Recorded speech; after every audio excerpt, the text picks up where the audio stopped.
अपने शब्दों में वो कबूल कर रहा है कि मैंने बच्चे को पिता तुल्य समझ के अपने आप को और उसको गोली भरी है। फिर वो ये कह रहा है कि वो असहज हुई।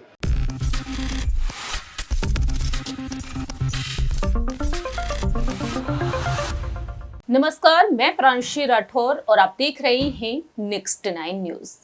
इस वक्त राजधानी दिल्ली में तो सियासत तेज है ही, लेकिन राजधानी दिल्ली के साथ साथ उत्तर प्रदेश में भी सियासत गर्मा चुकी है।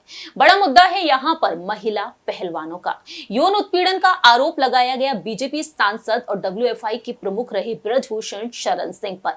आखिरकार ब्रजभूषण शरण सिंह की गिरफ्तारी होगी या फिर नहीं, इस पर सभी की नजरें टिकी हुई हैं। दरअसल आपको बता दें कि अब उत्तर प्रदेश के मुख्यमंत्री योगी आदित्यनाथ के नेतृत्व में कुछ कड़े फैसले लिए जा रहे हैं।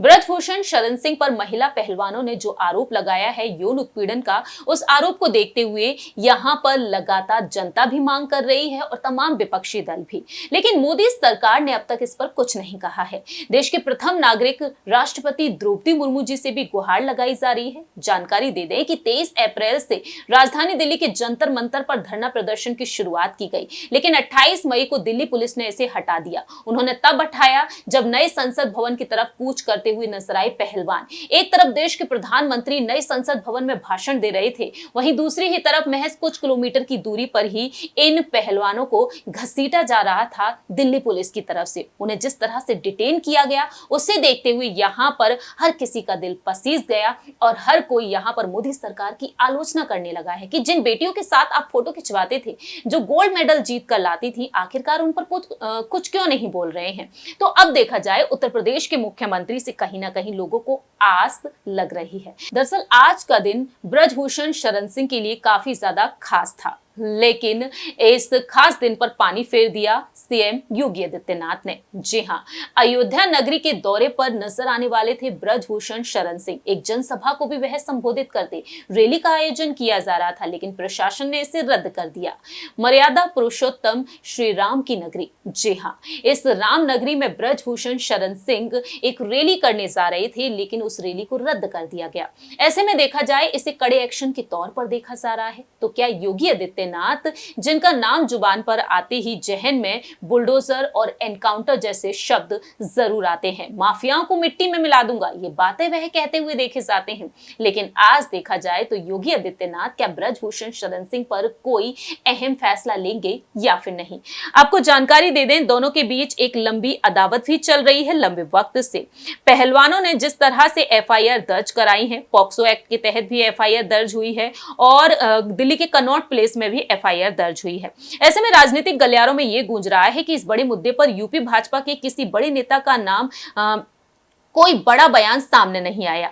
खास करके यूपी में जिस तरीके से यहाँ पर सियासत गरमाती हुई दिखाई दे रही है, तो ऐसे में अब यहाँ पर जो फैसले लिए जा सकते हैं योगी आदित्यनाथ की तरफ से, क्या वाकई में लिए जा सकते हैं। केसरगंज से सांसद हैं ब्रजभूषण शरण सिंह। तो आइए आपको दिखाते हैं एक वीडियो कि किस तरीके से पूर्व सैनिकों ने, पूर्व आर्मी के जो सैनिक हैं, उन्होंने क्या कुछ कहा और कैसे वह हुंकार भरते हुए नजर आए हैं। उनका साफ तौर पर कहना यह रहा कि केसरगंज अगर जाना पड़ेगा तो केसरगंज भी जाएंगे गिरफ्तार कराने के लिए। सुनिए जरा। चुनाव है, इस आंदोलन का कोई फर्क पड़ेगा या 24 तक ले जाएंगे, जैसे आपने किसान आंदोलन के टाइम तक किया था कि जो अगले साल होने वाले 5 चुनावों तक आप ले गए थे मसला। देखिए, किसान आंदोलन एक दूसरी चीज थी और ये एक दूसरी चीज है। आपने तो झुका दिया था, ये झुका पाएंगे? झुकेंगे, जैसा आप लोग कहते हैं झुका दिया था, ये झुकेंगे?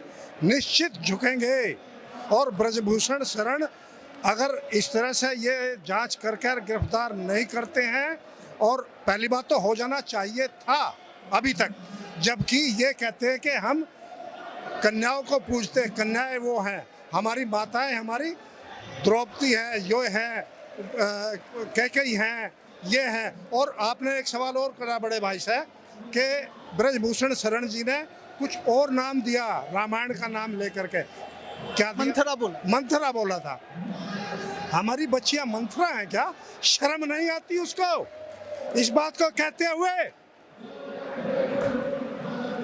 तो इस हिसाब से तो वो राम हो गए। अगर शरण जी मेरठ में आकर के इस बात को कह जाए तो एक क्रांति भूमि है, शायद नतीजा कुछ और हो सकता है।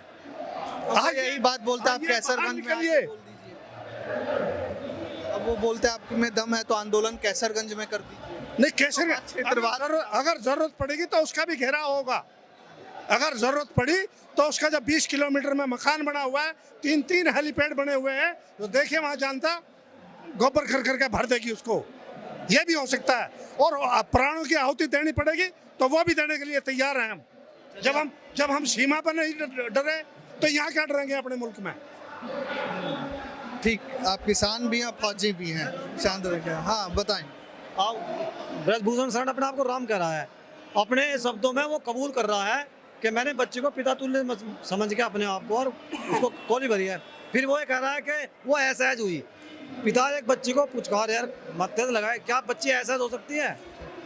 बहुत धन्यवाद आप सभी लोगों का हमारे साथ जुड़ने के लिए। आपका भी बहुत बहुत धन्यवाद। बहुत धन्यवाद। हमारा इंटरव्यू के लिए हमारी जनता तक पहुंचाने के लिए आपका बहुत बहुत धन्यवाद। ये हमारे साथ किसान संगठन के आम कार्यकर्ता और कह लीजिए एक तरीके से जनता है जो संगठन को समर्थन दे रही है। अपने मुद्दे हैं, अपना विमर्श है। देखिए लोकतंत्र में अपना विमर्श होना बहुत बड़ी चीज़ है और लोकतंत्र तभी मजबूत होता है। और भारत का वैसे भी पर्याय, भारत के लोकतंत्र का पर्याय है सामाजिक लोकतंत्र। और सामाजिक लोकतंत्र की अगर पहली पाठशाला परिवार है तो अंतिम पाठशाला संसद है, राजनीतिक जो भवन, संसद भवन, लोकतंत्र का मंदिर, वो। तो मुद्दा या विषय आप समझे तो विषय यही है कि ब्रजभूषण शरण सिंह कानून निर्माता है या सांसद है। और कहीं ना कहीं आप ये देखेंगे कि संसद से कार्यपालिका और थोड़ा बहुत न्यायपालिका प्रभावित तो है। ये बातें कई बार निकल कर आई है। पीछे अगर आप देखेंगे किरण रिजिजू जो हमारे पूर्व के न्याय मंत्री थे और वर्तमान मुख्य न्यायाधीश डीवाई चंद्रचूड़ के बीच में भी थोड़ी बहुत मीठी तलखियाँ, जिसे ये बोला गया कि लोकतंत्र में विमर्श होना जरूरी है, कहकर टाल दिया गया। या सरकार ने उसके बाद रिजिजू साहब का तबादला करके उन्हें साइंस अर्थ मंत्रालय दे दिया। तो इस तरह के मुद्दे कहीं ना कहीं न्यायपालिका भी थोड़ी बहुत प्रभावित होती है और कार्यपालिका बहुत हद तक। अब देखना यह है कि ये आंदोलन आज शाम में इसका अंत हो जाता है या ये लंबे समय तक चलने वाला है। कैमरामैन सुमित के साथ मैं राकेश मोहन सिंह, गाजीपुर बॉर्डर से नेक्स्ट 9 न्यूज़ के लिए धन्यवाद। आपने सुना कि किस तरीके से यहाँ पर ब्रजभूषण पर वह गरजते हुए नजर आए हैं। तो अब देखा जाए तो ब्रजभूषण शरण सिंह के खिलाफ क्या सीएम योगी आदित्यनाथ का कोई कड़ा एक्शन देखने को मिलेगा?